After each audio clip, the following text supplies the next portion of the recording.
INPR వల్ల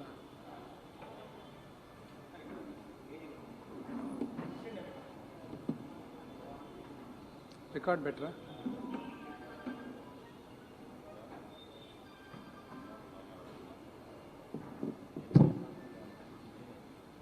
ఓకేనా?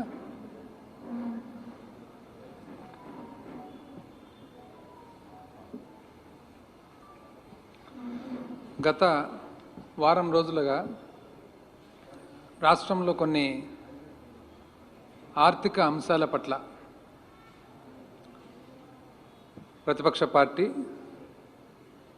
ఆశ్చర్యకరంగా ఏమంటే ఈ ఇష్యూలో represented by PSC chairman Shri Payyavula Keshav గారు 41,000 కోట్లకు లెక్కలు లేవు, ఓచర్లు లేకుండానే చెల్లించారు, ఆర్థిక శాఖలో అవకతవకలు, కాగ్తో ఆడిట్ జరిపించండి, గవర్నర్కు పిఎస్సి చైర్మన్ పయ్యావుల కేశవ్ ఫిర్యాదు. ఇంకా ఒక స్టెప్పు ముందరికే వివిధ అంశాలు. తెలంగాణ వాటా పైన కూడా ఏపీ అప్పు కాదండి. నేను యాక్చువల్గా కాన్స్టిట్యున్సీ టూర్లో ఉన్నాను, చాలా రోజులు అయిందని చెప్పి కాన్స్టిట్యున్సీ టూర్లో ఉండగా ఇది చూసిన తర్వాత అసలు ప్రెస్ మీట్లు, ప్రెస్ కాన్ఫరెన్సులు, గవర్నర్కు లెటరు, ఢిల్లీకి లెటరు, అక్కడ లెటరు, ఇక్కడ లెటరు, 2 డౌట్లు వచ్చినాయి నాకు. ఫస్ట్, టెక్నికల్ ఇష్యూస్ పక్కన పెడదాంలేండి, కామన్ సెన్స్తో ఆలోచన చేద్దాం. Common sense. 41,000 కోట్లు అవకతవకలు జరిగితే అంటే భారతదేశంలో వ్యవస్థ లేదండి? 41,000 కోట్లు వద్దు, 410 రూపాయలు నా అకౌంట్ నుంచి మీ అకౌంట్కో, మీ అకౌంట్ నుంచి నా అకౌంట్కో పడితే బ్యాంక్ మేనేజరు మరుసటి రోజు దాన్ని కరెక్షన్ చేస్తాడు పాస్బుక్లు. అవునా కదా? 41,000 కోట్లు అవకతవకలు జరుగుతుంటే కాగ్తో ఆడిట్ చేపియాలని చెప్పి ఒక లెటర్ చూపిస్తారు. ఆ లెటరే కాగ్ లెటరే కదా,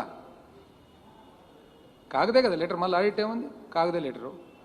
అయితే కాగ్ కింద డివిజనే కదా ఏజీ ఆఫీసు.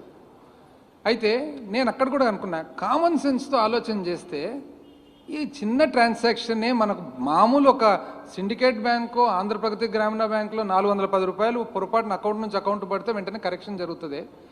ఇంత అమాయకంగా ఎట్లా మాట్లాడుతున్నారు అబ్బా పిఎస్సి చైర్మన్ గారు? ఇంకో డౌట్ కూడా వచ్చింది నాకు. మామూలుగా ఇట్లాంటి అంశాలు farmer finance minister Yanamala Ramakrishnudu గారు మాట్లాడతారనమాట. యనమల రామకృష్ణుడు గారు సైలెంట్గా ఉన్నారు ఈ విషయంలో.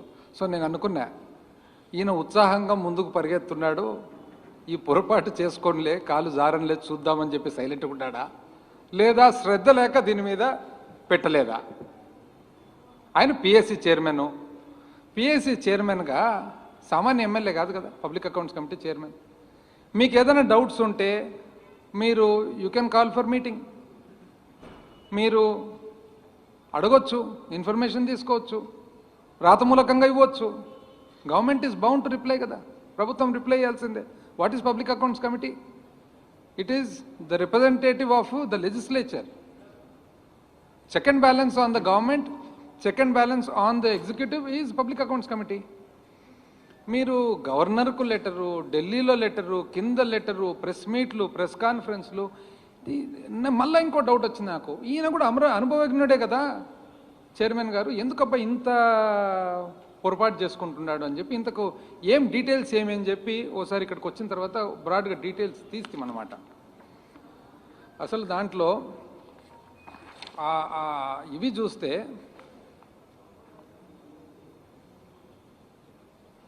రాష్ట్ర ప్రభుత్వం జమ ఖర్చుల నిర్వహణపై సంచలనం ఆరోపణలు, సంచలనం. మరో లేఖ విడుదల చేసిన పిఎస్సి చైర్మన్ గారు, మరో లేఖ, పాత లేఖ, కొత్త లేఖ. సో ఇది చూసిన తర్వాత అసలు ఏంది ఇది అని చెప్పి చూస్తామన్నమాట. ఇది సర్వసామాన్యంగా, సాధారణంగా, నార్మల్గా ఏదైనా కానీ ఆడిట్ చేసేటప్పుడు ఆడిట్ సంస్థ ఎన్నో క్వశ్చన్స్ వేస్తారనమాట. Basically it is a question of reconciliation. రికన్సిలేషన్లో ఏమని చెప్పినారు? 41,000 చిల్లర కోట్ల వివిధ బిల్లులు పేమెంట్స్ జరిగినాయి. ఇవి అధికారికంగా ట్రెజరీ ద్వారా రూట్ కానట్లు తెలుస్తుంది, కాబట్టి దీని మీద మాకు క్లారిఫై చేయండి అని చెప్పి బేసికలీ ఇట్స్ జస్ట్ క్లారిఫికేషన్ అనుకోండి, రికన్సిలేషన్ అనుకోండి. ఇప్పుడు ఉదాహరణకు మనం ఆడిట్ సంస్థ వస్తారు, మనం ఒక పరిశ్రమ జరుపుతుంటాము. పరిశ్రమ జరిపినప్పుడు ఒక అవుట్సోర్సింగ్ వాళ్లకు పేమెంట్ చేసింటాము. అవుట్సోర్సింగ్ వాళ్లకు సపరేట్గా వాళ్ళకు వెహికల్స్ ఉంటే డీజిల్ బిల్లు డైరెక్ట్గా చేసి ఉండొచ్చు. ఒక ఉదాహరణ. అప్పుడు ఏమవుతుంది, ఏదైతే మనం డీజిల్ బిల్లు పేమెంట్ చేసినామో ఆ డీజిల్ బిల్లు పేమెంట్ కూడా అవుట్సోర్సింగ్ వాళ్ళ పేమెంట్లోనే భాగం, కానీ కొన్ని కారణాల వల్ల మనం డైరెక్ట్గా పేమెంట్ చేసింటాము. సో రికన్సిలేషన్లు ఏమంటాము, అవునండి 10,000 రూపాయలు ఈ అవుట్సోర్సింగ్ ట్రాన్స్పోర్ట్ కాంట్రాక్టర్కి ఇవ్వాలి, 6,000 రూపాయలు మేము డైరెక్ట్గా పేమెంట్ చేసినాము, 4,000 రూపాయలు మేము డీజిల్ బిల్లు కట్టినాము, డీజిల్ బిల్లు మళ్ళీ 6,000తో పాటు కలిస్తే 10,000 అవుతుంది. ఇది ఒక ఉదాహరణ. ఈ టైప్ ఆఫ్ ఎగ్జాంపుల్. ఫైనల్గా డీటెయిల్గా చెప్తాను. ఇప్పుడు ఆయన అంత ఆరోపణలు గవర్నరు, ఢిల్లీ, కింద పైన కాబట్టి చెప్తాను. 41,000 కోట్లు, everything is there, all accounted for.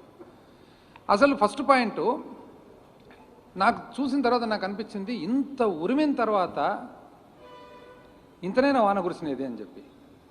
వారం రోజుల నుంచి అంత ఉరమడము, అటు చూస్తే వర్షం చూస్తే ఇంతేనా అని అనిపించింది. ఇది వింటే మీకు కూడా అర్థమవుతుంది ఎంత సింపుల్ అయితే సబ్జెక్ట్. ఇప్పుడు బేసికలీ ఇదంతా కారణం ఏమి, CFMS system, comprehensive financial management system. Comprehensive financial management system రాకముందు పేమెంట్స్ అన్నీ కూడా కంప్లీట్గా ఒక సిస్టమేటిక్గా, మాన్యువల్గా, ఫిజికల్గా ట్రెజరీ ద్వారా జరిగేది. సిఎఫ్ఎంఎస్ వచ్చిన తర్వాత కంప్యూటరైజేషన్తో పాటు అన్నీ కూడా స్టాండర్డైజేషన్, సెంట్రలైజేషన్ అయిపోయిందనమాట. అయితే ఇది ఎప్పుడు స్టార్ట్ అయ్యిండేది సిఎఫ్ఎంఎస్? ప్రతిపక్షం పార్టీ పొద్దున్న నుంచి సిఎఫ్ఎంఎస్ అని అంటారు. ఎప్పుడు స్టార్ట్ అయ్యిండేది సిఎఫ్ఎంఎస్? 2018 ఏప్రిల్ నెల, if I'm not mistaken. Correct date కూడా 2/4/2018 వర్క్ స్టార్ట్ అయింది సిఎఫ్ఎంఎస్. స్టార్ట్ చేసిన తర్వాత ఎంత ఆలోచనతో వాళ్ళు సిఎఫ్ఎంఎస్ చేసినాడో మీకు చెప్తాను చూడండి. మామూలుగా పేమెంట్ ఈజ్ ద నర్వ్ సెంటరా, ఇంచుమించు మనకు వెన్నెముక మాదిరి పేమెంట్ ప్రభుత్వానికి. సిఎఫ్ఎంఎస్ సిస్టమ్ ద్వారా పెట్టి ఎవరి చేతుల్లో పెట్టినారండి? సిఇఓ ఎవరప్పుడు? ఒక ప్రైవేట్ వ్యక్తి, ప్రభుత్వ ఉద్యోగి కాదే. ఒక ప్రైవేట్ వ్యక్తిని తెచ్చి సిఇఓగా పెట్టినది పాత ప్రభుత్వం. ఎస్ఏపి సొంతం డెవలప్ చేసుకోకుండా ఎస్ఏపి వాళ్లకు ఇంట్రెస్ట్ చేసినారు ఈ సిఎఫ్ఎంఎస్ నడిపే విధానము, దానికి సంబంధించిన సాఫ్ట్వేరు ఎక్సెట్రా. అంటే ప్రభుత్వానికి సంబంధించిన టోటల్ వెన్నెముకను తీసుకొని పోయి ఎస్ఏపి ద్వారా, ఎస్ఏపి ఈజ్ అ ఈఆర్పి, కానీ ఆ ఈఆర్పి ప్యాకేజ్ వాడాలన్నా, స్టేటే ఒకటి రోబస్ట్ ప్యాకేజ్ డెవలప్ చేసుకోవాలన్నా అనేది ఒక ప్రశ్న. రాష్ట్రం జనరల్గా రోబస్ట్ ప్యాకేజ్ సొంతం డెవలప్ చేసుకుంటుంది, కానీ వీళ్ళు పోయి ఎస్ఏపికి ఇచ్చినారు హ్యూజ్ రేట్, 300 చిల్లర కోట్లు ఇచ్చి ఎవరి చేతుల్లో పెట్టినారు? ఒక ప్రైవేట్ వ్యక్తి who's not even government employee. పెట్టిన తర్వాత 2019కి ఒక సంవత్సరం రోజులు డెవలప్ అయ్యి కాని సిస్టమ్ వదిలిపెట్టిపోయినారు. డెవలప్ అయ్యి కాని సిస్టమ్ను మనం కనుక్కొని దాంట్లో లొసుగులు కొనుక్కొని దాన్ని రెక్టిఫై చేసుకుంటూ స్టెప్ బై స్టెప్ చేసుకుంటూ వస్తుంటే 2 సంవత్సరాల తర్వాత ఇంకా కూడా ఒక సంవత్సరం టైం మిగిలిందని చెప్పి ఇంకా సంవత్సరం పడుతుందనేది మనకు తెలుస్తుంది ఈరోజు. ఉదాహరణకు ఏ పేమెంట్ అయినా కానీ ఇంతకుముందు సబ్ ట్రెజరీ పోయి సబ్ ట్రెజరీ ఆఫీసరు అథెంటికేషన్ చేసిన తర్వాత పేమెంట్ జరగాలి. ఇప్పుడు కంప్యూటర్ ద్వారా పోతుంది కాబట్టి ఆటోమేటిక్గా ఆథరైజేషన్ అనేది ఫర్ వేరియస్ ఫంక్షన్స్, ఎన్నో పనులకు ఆథరైజేషన్ అనేది ప్యాకేజీలో, ప్రోగ్రాంలో భాగంగా ఉండాలి. అది లేదు. ఇట్లా ఒకటి కాదు, ఎన్నో ఉన్నాయి. ఈరోజు దాదాపు కొంతవరకు, ఇంతకుముందు చాలామంది కంప్లైంట్స్ చెప్పేవాళ్ళు, మాకు శాలరీ రాలేదు, మాకు అది రాలేదు, మాకు ఇది రాలేదు. ఇవన్నీ ఎందుకు? Because there is a deficiency in the package which we're rectifying. ఎవరు స్టార్ట్ చేసిండేది ఇదంతా? గత ప్రభుత్వం. వాళ్ళు అసలు చూసుకున్నట్లేరు ఎందుకనేది. ఇప్పుడు 41,000 కోట్లకు ఉదాహరణకు నేను చెప్తాను ఏ విధంగా అది అకౌంట్ ఫర్ అవుతుందో. ఒకటి, funds transferred to PD accounts and left unutilised or lapsed. ఎన్నవి? 15 బిల్లులు అయితే 10,895 కోట్లు. అంటే దయచేసి కొంచెం అక్కడ మాట్లాడొద్దని చెప్పండి అమ్మ వాళ్ళకు, దయచేసి సైలెంట్గా ఉండమనండి. ప్రెస్ వాళ్ళందరికీ అర్థం కావాలి కదా. ఇదంతా technical subject, financial subject, figures. దయచేసి సైలెంట్గా ఉండమనండి. 15 బిల్లులు 10,895 కోట్లు 2021. అంటే what is this? What is PD account?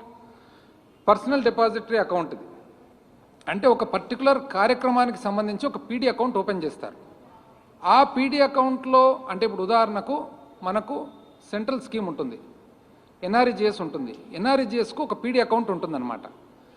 ఆ అకౌంట్లో బడ్జెట్ ఏదైతే రిలీజ్ చేస్తామో మార్చి 31 నాటికి ఒకవేళ మనం వాడకుంటే డబ్బులు, వాడని డబ్బులు వాపస్ మళ్ళీ కన్సాలిడేటెడ్ ఫండ్కు పోతుందన్నమాట. సో ఆ ట్రాన్స్ఫర్ జరుగుతుంది. ఇంతకు ముందు ఎట్లుండేది? ఇది బ్యాంకులో డబ్బులు పెట్టేవాళ్ళు, బ్యాంకు నుంచి మళ్ళా త్రూ ట్రెజరీ అథెంటికేషన్ వాపస్ పోయేది. But that was the TDS system. ఇప్పుడు అంత ఎలక్ట్రానిక్ మూమెంట్ ఉంది. కాకపోతే ఆ ఎలక్ట్రానిక్ మూమెంట్ జరిగేటప్పుడు ఆటోమేటిక్గా క్యాప్చర్ కావాలి. ఆ క్యాప్చర్ అయ్యే ప్రోగ్రామ్ ఈజ్ ల్యాకింగ్. అందుకని 15 బిల్లులు 10,895 కోట్లు 2020-21 సంవత్సరంలో ఆ 41,000లో ఇదొక భాగం. పోనీ మీరు అడగొచ్చు 2020-21లో మాత్రమే జరిగిందా ఇదని. ముందది కూడా చెప్తాను చూడండి. 2018-19లో సిమిలర్లీ 19,530 కోట్లు ఉన్నింది. సేమ్ ఇదే సిస్టమే. పీడీ అకౌంట్లో డబ్బులు ఉన్నాయి, మార్చ్ 31కు ల్యాప్స్ అయింది. ల్యాప్స్ అయినప్పుడు వాపస్ కన్సాలిడేట్ ఫండ్కి వచ్చింది. That was not captured because of a lacuna in the program. Similarly 2019-20లో 20,998 కోట్లు. అదేవిధంగా ఇంకొక పాయింట్, ఒక్కొక్కసారి ఏమవుతుంది, centrally assisted state plan CASPs వస్తాయి సెంట్రల్ గవర్నమెంట్ నుంచి అసిస్టెన్స్. మార్చ్ 31 అయితేనే అది ల్యాబ్స్ కాకుండా రీవాలిడేషన్ చేస్తామన్నమాట. సో రీవాలిడేషన్ ఎన్ని బిల్లులు అవి? 1,001 బిల్లులు 8,869 కోట్లు was revalidated in the year 2020-21. మూడవది కార్పొరేషన్ నుంచి కార్పొరేషన్కు. అంటే ఉదాహరణకు మనకు సపోజ్ లెటెస్ సే ఏపీఎండిసి ఉంటుంది. ఏపీఎండిసి నుంచి ఇంకొక కార్పొరేషన్కు ఫండ్స్ ట్రాన్స్ఫర్ అవుతాయి. Corporation is not part of the consolidated fund కాబట్టి corporation to corporation transfers also account for 3 bills of 10,895 crores. Similarly Rythu Bharosa programme పెట్టినప్పుడు రైతులకు డైరెక్ట్గా పోవాలనే ఉద్దేశంతో e Kuber government of India platform e Kuber వాడాలని చెప్పి స్టార్ట్ చేస్తే 2,728 కోట్లు ట్రాన్స్ఫర్ చేస్తే ఈ కుబేర్ కంపాటబిలిటీ లేక it could not perform the job. ఇమ్మీడియట్గా దాన్ని వాపస్ తీసుకొని మన ఆర్టీజీ ద్వారా చేయడం జరిగింది. సో ఎంట్రీ 8 బిల్లు 2,725 కోట్లు, కాంట్రా ఎంట్రీ మళ్ళీ 8 బిల్లులు 2,727 కోట్లు. Alteration memoranda for rectification of head of accounts. ఒక్కొక్కసారి ఒక హెడ్ ఆఫ్ అకౌంట్ తయారు చేసింటాము, కానీ మార్పు చేయాల్సి వస్తుంది ఆ హెడ్ అకౌంట్. అప్పుడు ఆల్టరేషన్ చేసింటాం. ఉదాహరణకు ఇప్పుడు ప్రింట్ మీడియా, ఒకవేళ advertisement media, print media advertisement is 261 print మీడియాకి ఇచ్చింటాము. తర్వాత ఇది ప్రింట్ మీడియా కాదు, ఇది పొరపాటున జరిగింది, ఇది ఎలక్ట్రానిక్ మీడియాకి పోవాల్సినది అంటే అప్పుడు correction is done, that goes to head of account 262. That is called alteration memoranda. ఇది ఒక సిస్టము. దీనివలన 507 కోట్లు 28 బిల్లులు. ఆ తర్వాత debited to consolidated fund and rectified later by bill number 13002216 of 4,179. ఏదైతే చేయూతకు సంబంధించి సిమిలర్లీ జస్ట్ లైక్ హౌ రైతు భరోసాది జరిగిందో 4,179 కోట్లు. అదేవిధంగా ఒక ఫండ్ సెంటర్ నుంచి ఇంకో ఫండ్ సెంటర్కు షిఫ్టింగ్. అంటే ఉదాహరణకు లెటస్ సే ఒక ఆఫీసు విజయవాడలో ఉంటుంది, ఆ ఆఫీసు విజయవాడ నుంచి పక్కన ఏలూరుకు మారింది ఏ కారణం వల్లన్నా, అది దట్ ఈజ్ 1 బిల్ 61 లక్ష. అదేవిధంగా RLB to ULB upgradation from village, కొన్ని విలేజ్ పంచాయతీ నుంచి అర్బన్ ఆర్ఎల్బి నుంచి యూఎల్బి అంటే కొత్తగా ఫామ్ అయిన మున్సిపాలిటీస్ ఉన్నాయి, అది మార్చినారు. అవన్నీ 44 బిల్లులు 14.32 కోట్లు. కొన్ని NPS challans transfer to respective fund manager 1051 1.54 కోట్లు. అంటే కొంతమంది న్యూ పెన్షన్ స్కీమ్లో కట్టక మిస్ అయ్యి తర్వాత కట్టినప్పుడు ఏదైతే ఆ పర్టికులర్ ఫండ్ ట్రాన్స్ఫర్ పోయిందో, అంటే ఒక ఆఫీసర్ ఉంటాడు, తన కాంట్రిబ్యూషన్ కట్ కావాలి, ఏ కారణం వలన క్యాలిక్యులేషన్ వల్ల కట్ కాలేదు, సబ్సిక్వెంట్ డేట్ ఎప్పుడైతే అది కట్టారో అప్పుడు ఫండ్ ట్రాన్స్ఫర్. ఎన్నవి 1051 బిల్లులు 1.54 కోట్లు. అదేవిధంగా జిఎస్టీ మామూలుగా ఏ వర్క్స్ కాంట్రాక్ట్ కానీ సర్వీస్ కాంట్రాక్ట్ కానీ జరిగినప్పుడు జిఎస్టీ కట్టాల్సి వస్తుంది. జిఎస్టీ కట్టినప్పుడు ట్యాక్స్ డిడక్షన్ అట్ సోర్స్, అంటే బిల్లు పేమెంట్ జరిగేటప్పుడే డిడక్ట్ అవుతుంది. డిడక్ట్ అనేది డైరెక్ట్గా జిఎస్టీఎన్కు క్రెడిట్ అవుతుంది, నేషనల్ జిఎస్టీఎన్కు. అట్లాంటివన్నీ 8,602 బిల్లులు, 224 కోట్లు. అదేవిధంగా TDS on GST transferred reprocess due to payment failed. ఒక్కొక్కసారి ఏమవుతుంది, జిఎస్టీ కట్టింటారు, ఏ కారణం వల్లనో అకౌంట్ రాంగ్ అనో ఇంకోటో మిస్టేకో ఫీడింగ్ ఎర్రరో మళ్ళీ రీప్రాసెస్ చేసినప్పుడు 2 బిల్లులు 8 లక్షలు, అంటే డైరెక్ట్ 8 లక్షల నుంచి it is captured. Exactly 10,768 bills, 41,043 crores. అంటే 8 లక్షల నుంచి కూడా క్యాప్చర్ చేసి వీ హ్యావ్ ద డీటెయిల్స్. ఎందుకు జరిగింది అని చెప్తా. Because during the process of implementation of CFMS there are certain lacuna, కొన్ని ప్రోగ్రామింగ్ ఎర్రర్స్ ఉన్నాయి. ఆ ఎర్రర్స్ ఒకటొకటి కరెక్ట్ చేసుకుంటూ వస్తున్నాం. దీనికి ఎవరండి కారకులు?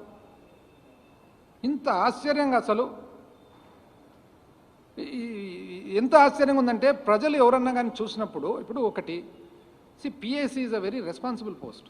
ప్రతిపక్షం కూడా రెస్పాన్సిబుల్, పాలకపక్షం అంతకంటే రెస్పాన్సిబుల్.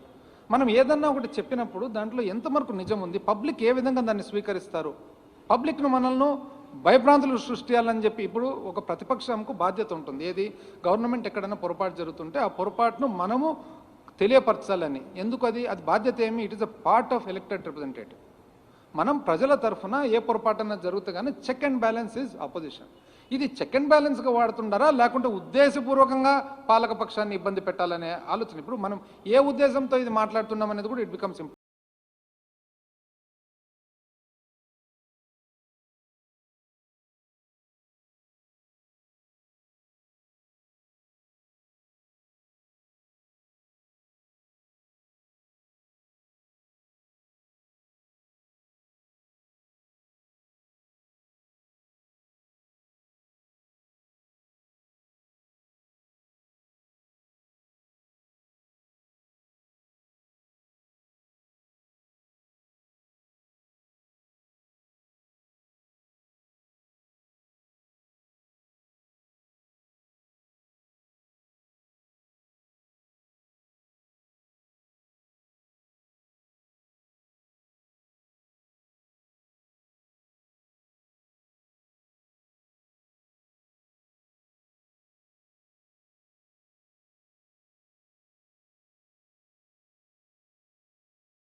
పడింది. పోనీ మీరు చేసిన అప్పు కూడా చూద్దాం, కేంద్రం ఎంత చేసిందో చూద్దాం. కంపారిటివ్ ఉండాలి కదా, ఆంధ్రప్రదేశ్ ఒకటే కాదు కదా. ఆంధ్రప్రదేశ్ ఎంత ఉందండి స్థూల ఉత్పత్తి? ఒక పర్సెంట్గా చూసినట్లయితే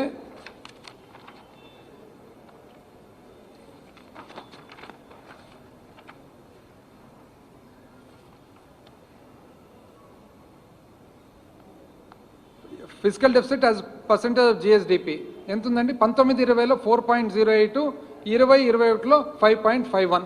కరెక్టే. కేంద్రం ఎంత ఉందో చూద్దామండి. అప్పటికి 19-20లో కేంద్రం 4.60, 20-21 వచ్చి 9.50. అంటే మనం 5% చిల్లర మనం ఉంటే 9% చిల్లరలో కేంద్రం ఉంది. మళ్ళీ కేంద్రం ఎందుకు ఉందండి? కోవిడ్ పరిస్థితి వలన ఎవరికి రాలేదు, రాబడి రాలేదు. మీరు అనొచ్చు కొన్ని రాష్ట్రాల్లో ఉన్నాయి, కొన్ని బాగున్నాయి. మహారాష్ట్ర బాగుంది, కర్ణాటక వాళ్ళు అప్పులు చేస్తున్నారు. మనకంటే ఫైనాన్షియల్ సౌండ్ కాబట్టి మనకంటే కొద్దిగా బెటర్ ఉన్నారు. కేంద్రం పరిస్థితి అదేవిధంగా. పోనీ మనం చేసిన అప్పు గురించి మాట్లాడితే యాక్చువల్గా సెంట్రల్ గవర్నమెంటు 8.44 అంటే 2014 నుంచి 2019, 2014 నుంచి 2019 కేంద్రము తీసుకున్న సంవత్సరం మీద సంవత్సరం అప్పు గ్రోత్ చూస్తే 8.44% ఉంటే, అదే 2014 నుంచి 2019లో రాష్ట్రం తీసుకున్న అప్పు మీద అప్పు చూస్తే 18.36. పాత ప్రభుత్వము 18.36 వాళ్ళ శాతము CAGR, compounded annual growth rate. Same మనది కూడా చూద్దాం. వాళ్ళకి ఎవరు చెప్తే కాదు కదా, మనం కూడా చూసుకోవాలి కదా. అంటే 2014 నుంచి 2019 కేంద్రము సంవత్సరం మీద సంవత్సరం తీసుకున్న అప్పు కాంపౌండెడ్ యాన్యువల్ గ్రోత్ రేట్ పెరుగుదల చూస్తే 8.44% ఉంటే, మన ప్రభుత్వము ఆంధ్రప్రదేశ్ రాష్ట్ర ప్రభుత్వం 2014 నుంచి 19 18.36% ఉంది. సేమ్ థింగ్ ఇప్పుడు 2019 నుంచి 21 2 సంవత్సరాలు కేంద్రము యాన్యువల్ గ్రోత్ రేట్ 15.26 అయితే మన ప్రభుత్వం చూసినది 16 ఉంది. మనము కేంద్రము ఇంచుమించు సమానంగా ఉన్నాము. అప్పుడు మాత్రము మన రాష్ట్రము కేంద్రం కంటే 3 అంతలు అప్పు గ్రోత్ రేట్ ఉంది. మళ్ళీ దీనికి ఎవరు చెప్తారండి సమాధానం? కేంద్రం కూడా 2020-21లో ఎంత ఉందండి? రెవెన్యూ డెఫిసిట్ వచ్చేసి 7.5%, ఫిజికల్ డెఫిసిట్ వచ్చేసి 9.5%. మనం 5% ఉన్నప్పుడు వాళ్ళు 9.5 ఉన్నారు. ఎవరేం చేయగలుగుతారు? ఇది పరిస్థితులు బాగాలేక అది వచ్చినాయి. మనం కాన్షియస్గా చేసినాం, అవును చేస్తున్నాం. ఎందుకు కాపాడుకోవద్దా? Common man కాపాడుకోవద్దా? కోవిడ్ను ఎదుర్కోవద్దా? సామాన్య మానవుడు కింద ఏ విధంగా బ్రతుకుతాడు? మొత్తము లాక్డౌన్ చేయకుంటేనేమో పెరుగుతుంది, లాక్డౌన్ చేస్తేనేమో బాధ. పెరుగుదల చూడండి, పన్ను మామూలుగా 2018-19 16.6% పెరిగిండేది. 19-20కి వచ్చేటప్పటికి 6.5. కేంద్రం అట్లే ఉంది, మనం అట్లే ఉన్నాము. మరి 20-21 వచ్చేటప్పటికి -9, మైనస్లో పడిపోయినాం. రాబడి లేదు. రాబడి లేనప్పుడు మనం ఏం చేయగలుగుతాం చెప్పండి? పోనీ కనీసం మనమన్నా ఏదైనా కానీ మనం చూసుకునేది వెరీ కాన్షియస్గా మనము సిస్టమేటిక్గా కామన్ మ్యాన్కు, సామాన్య మానవునికి ఎవరికైతే ప్రభుత్వం భరోసా ఇవ్వాల్సిన అవసరం ఉందో, ఎవరైతే ప్రభుత్వం ఒక తండ్రిగా చూడాల్సిన బాధ్యత ఉందో, దానివల్ల కొన్ని ఇబ్బందులు కూడా ఉన్నాయి, ఎదుర్కోవాలి.